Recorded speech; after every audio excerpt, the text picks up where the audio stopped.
guide us in your love. Help us to learn more about the saints and the people that are helping us strive in holiness and growing closer to you. Be with us today and always. Amen. In the name of the Father, Son, and Holy Spirit. All right. I wanted to start with some questions, and to fair warning, they are all trick questions. So, does anybody know how many saints are there living on earth today? So many. So many. Maybe. None. I don't know. Oh, yeah. They go to heaven. Then they have to go through this long process. It takes around 50 years. But then none. They are alive. All right, I'm questioning a little bit. So, it was a trick question. There are 0 living today. To be a saint, recognized as a saint, is to be living in heaven, right? That is like part of the definition of being a saint. So thank you. That being said, are there people striving to be saints living on earth today? Yes. Of course, people are always trying to be the better versions of themselves. Being the better version of yourself means you're trying to become. Yes, there are people. You think so? Yeah, I think so too. Yeah, I agree. Yeah, so I would say I'm trying to be a saint. I would hope all of you are also trying to grow in holiness and be that saint, right?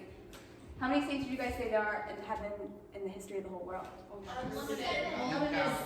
exactly. I think you're right. Yeah. Because I can only count to 3. Okay. All right. Anybody else? I think a little, maybe a little higher than 7. Was it 300? Maybe a little higher. Yeah. Yeah. A lot. All right. Good. All right. To be fair, another trick question a little bit. So there's a difference between saints that are canonized and recognized as saints, and then there's a bunch of saints out there that we haven't literally recognized that are in heaven, but the church hasn't recognized them as saints, right? They might live like quieter, holy lives, and they might not have been recognized at this point. But as far as canonized saints, there's over like 10,000 and growing, right? And there's blesseds out there and venerables. Does anybody know what those things are? Does anybody know what a blessed is? Are these pieces? So people that are not quite saints but are working towards that are like we call like a blessed or a venerable, right? So those are going to be like adding to that number of 10,000 like daily. And then how many of them saints? Well, probably 11 to 14 at some point in their life.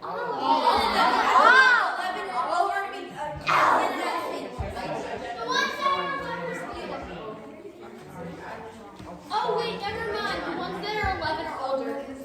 I would say most of them, at least, the ones that we recognize. Probably most of them have been 11 to 14 at some point in their lives, right?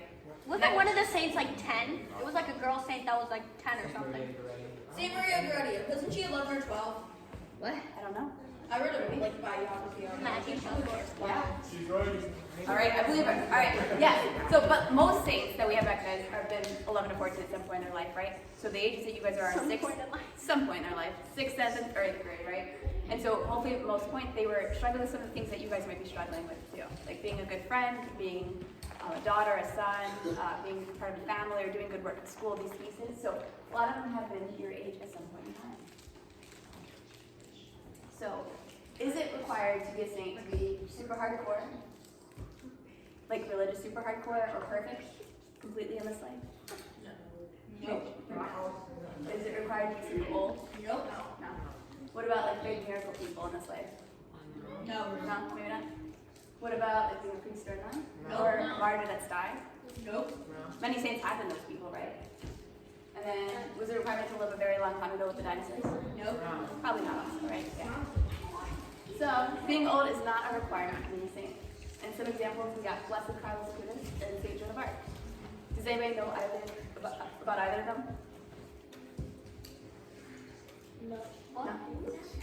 I didn't hear the question. Do you guys know anything about Blessed Carlos or Saint Joan of Arc? No. Yeah. I know that Joan of Arc was a martyr. Yes. Sure.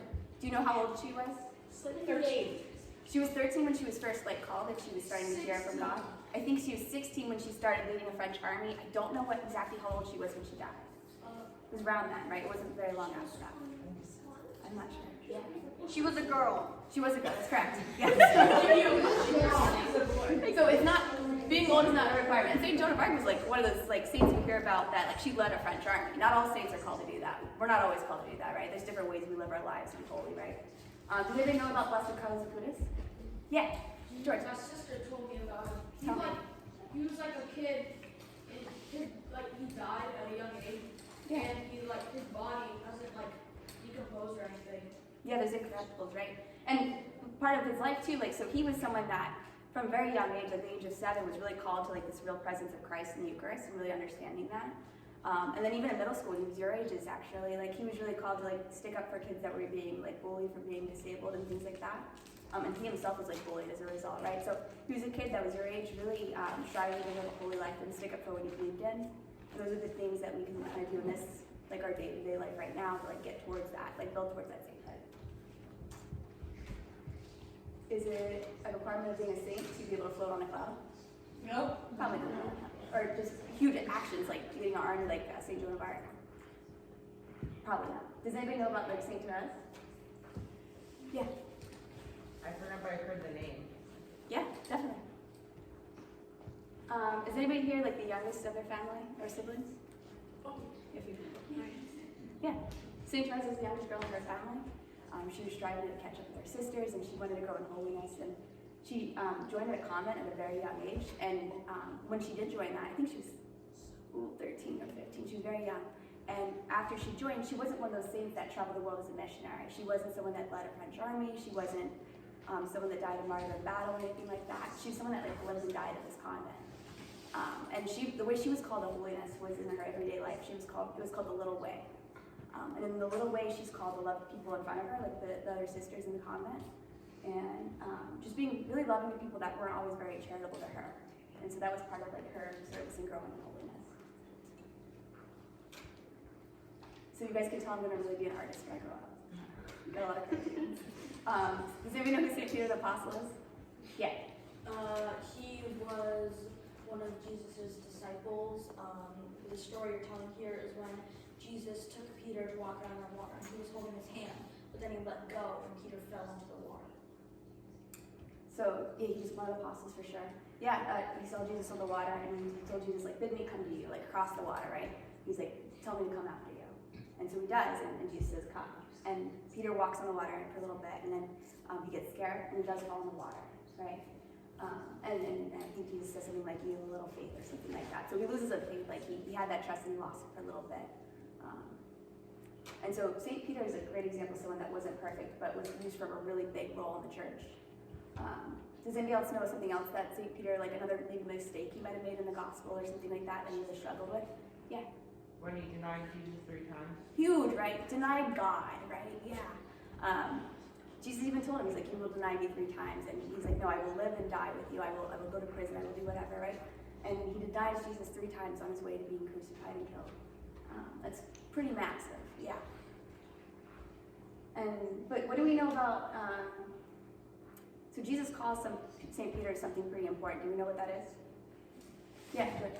Wasn't he like the first pope or something? Yeah, yeah. And so do we know Peter's like original name? Does anybody know what that is? Dante. Simon. Yeah. And so Jesus is like, not Simon, no, you're Peter. And does anybody know what Peter means? Upon this rock I shall build my church. Yeah, and so Peter is Petro, it's rock in Greek, right? And it's like rock. Peter, you are the rock, I will build this church. I will give you the keys to the kingdom of heaven. And this is somebody that like denies him 3 times and abandons him in his time of need, right? And the whole point of this is just God can look through people that make massive mistakes in like really beautiful ways and still call them to be saints and live in holiness and call to be the first pope and lead a church. So pretty massive stuff. Another saint is our last saint actually, Saint Jose Maria Escriva. I wanted to bring him up because he's a saint of ordinary life. And so he's someone that calls us to live our life every day to becoming a saint and growing in holiness. Maybe not in insane ways or beautiful, huge ways of massive miracles of healing people, but just being loving to people in front of us. And like that means at school, your classmates or your teachers, siblings, people like that. And so he just says we love and serve God in everyday school, work, families, and friendships. And that's how we learn about God and who we are. And God does like massive things in like that little bit of service. And the reason we know this works too is like, go back to like St. Therese, like she lived at that convent, right? And like I said, she didn't really leave that. Yet she's like one of the most famous saints we know. And like that's possible because God like really works in the little way, in these little ways that we serve each other and him.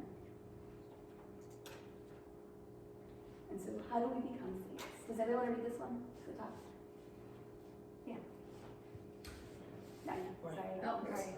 We're all called to be saints. Jesus said, be perfect as your heavenly Father is perfect. Matthew 5:48.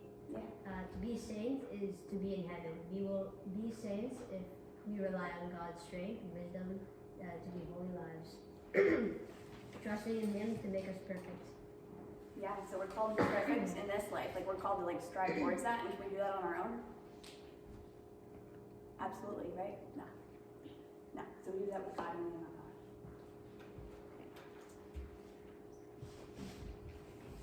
And so how do the saints help us become saints?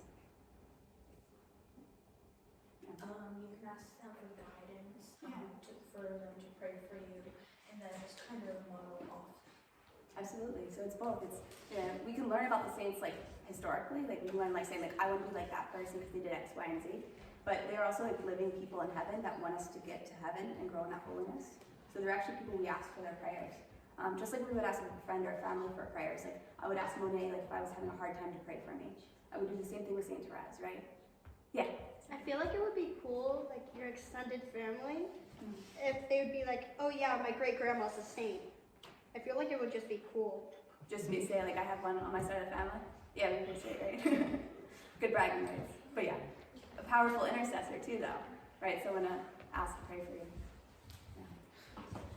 Yeah. And so just ultimately, God gives the saints to us to draw us closer to Himself, and it's really helpful to like just. If you're new with like asking a saint for their prayer, just getting to know who they were in the past, learning about who they were, what was important to them, how they like strive in holiness, and just as we do that, just like asking them to pray for us. So those are the huge ways. That's all.